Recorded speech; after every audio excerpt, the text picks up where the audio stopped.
My YouTube channel अभी से GS point academy. तो आज हम जानेंगे आखिरकार कोशिका या फिर सेल क्या होती है। तो सेल या फिर कोशिका है, कोशिका हमारी बॉडी की सबसे स्मॉलेस्ट यूनिट या फिर सबसे छोटी इकाई है जिसको हम सेल कहते हैं।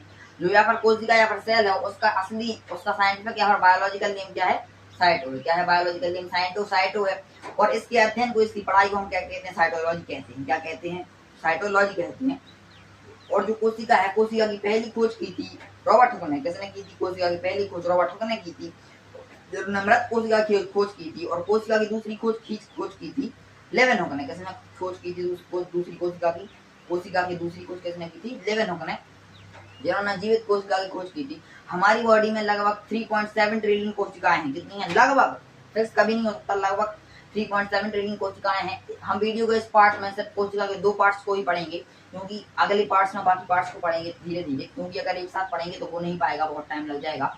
इसलिए जो कोशिका है, कोशिका का पहला पार्ट है सेल मेम्ब्रेन या फिर कोशिका झिल्ली। या काय से मिलकर बनी होती है?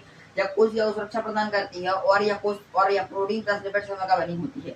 या कोशिका को 2 प्रकार से सुरक्षा प्रदान करती है। कैसे? क्योंकि कोशिका को पहली प्रकार सुरक्षा प्रदान करती है या पन्नी है संरचना होती है कि अंदर का कोशिका का प्लाज्मा लिक्विड बाहर ना निकले। और दूसरे प्रकार सुरक्षा करती है, बाहर की कोई भी बुरी चीज आएगी तो यह उसको एंट्री नहीं देती और अच्छी चीज को एंट्री दे देती है। अब आप लोगों के दिमाग में एक डाउट उठ रहा होगा कि आखिरकार कोरोना वायरस तो बुरा था, फिर भी कोशिका झिल्ली के अंदर या फिर सेल मेम्ब्रेन के अंदर कैसे चला गया?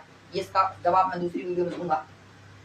तो अब हम जानते हैं कोशिका के बारे में, कोशिका झिल्ली के बारे में। कोशिका झिल्ली अर्धपारक में होती है, पन्नी यही संरचना होती है, थोड़ा बहुत हम इसके आर पार देख सकते हैं। और यह स्ट्रक्चर प्रदान करती है हमारी उसकी कोशिका को, कैसी होनी है कोशिका। और ये अच्छी चीजों को अंदर, बुरी चीजों को बाहर कर देती है। समझ रहे हो?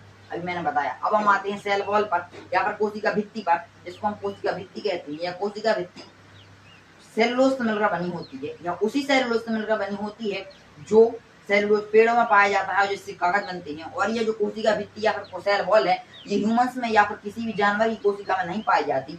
या केवल पाई जाती है पेड़ों की कोशिका में, ताकि पेड़ों की कोशिका में यह पाई जाती है ताकि पेड़ों को सुरक्षा मिले, क्योंकि पेड़ों के पास किसी भी प्रकार की सुरक्षा नहीं है।